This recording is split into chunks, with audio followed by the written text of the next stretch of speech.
안녕하세요. 좋은 아침입니다. 여러분 개학하고 잘 보내고 있나요? 오늘은 엘리베이터에 거울이 있는 이유라는 제목으로 함께 말씀을 나누겠습니다.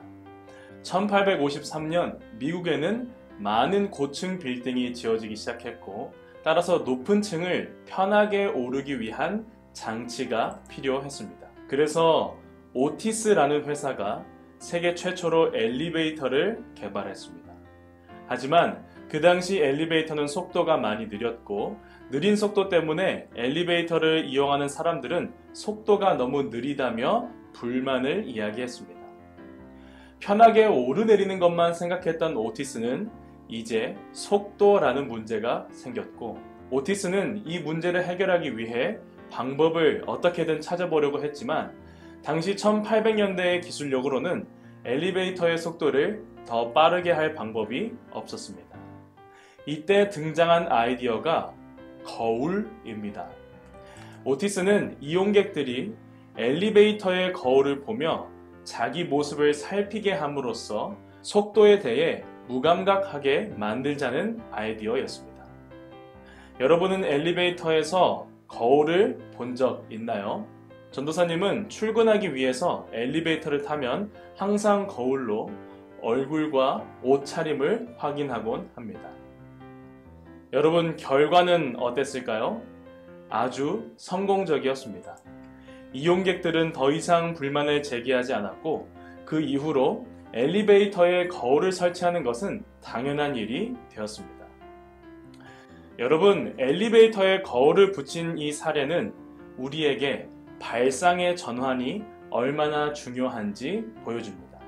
즉, 생각을 새롭게 바꾸기 시작하면 삶의 여러 문제를 해결할 수 있다는 것입니다.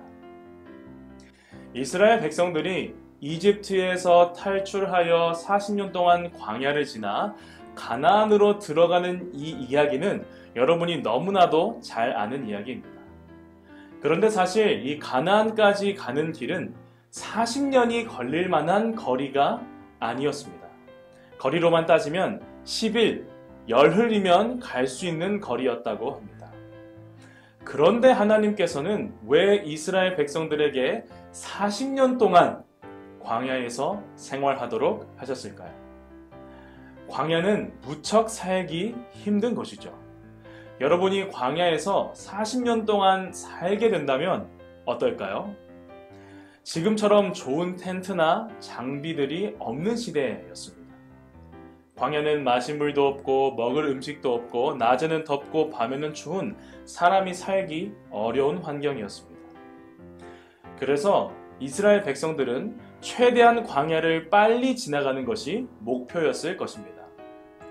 하지만 우리는 관점을 하나님의 관점으로 바꾸어서 생각해야 합니다. 이스라엘 백성들은 이집트에서 생활하는 400년 동안 그들을 창조하시고 이끄신 하나님을 잊어버렸습니다. 하나님께 제사 드리는 것, 안식일을 지키는 것을 모두 잊어버리고 노예로 살아갔습니다. 그리고 여전히 이스라엘 백성들에게는 이집트를 나오긴 했지만 이집트의 노예로서의 생활 습관이 남아 있었습니다. 하나님께서는 광야의 생활을 통해서 노예로서의 가졌던 모든 안 좋은 습관을 버리고 하나님의 자녀로 살아가기를 원하셨습니다. 그렇지 않으면 가나안에 일찍 도착한다 하여도 이스라엘 백성들은 여전히 이집트에서 노예로 살던 습관들을 버리지 못했을 것입니다. 이스라엘 백성들은 단지 빨리 지나가길 원하였지만 하나님의 관점에서 40년은 꼭 필요한 시간이었습니다. 여러분, 하나님께서는 오늘도 우리에게 죄의 습관들을 버리고 하나님의 자녀로 살아가기를 권하십니다. 우리 모두 말씀을 통하여 하나님의 자녀로 살아가게 되기를 바랍니다. 우리의 행복을 원하시는 하나님을 기억하는 하루가 되기를 바라면서 오늘 말씀을 마칩니다. 함께 기도하겠습니다.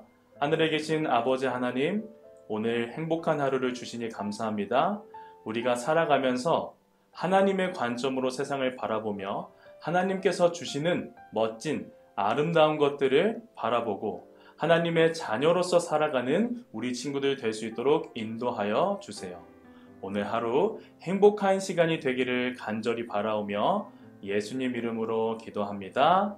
아멘.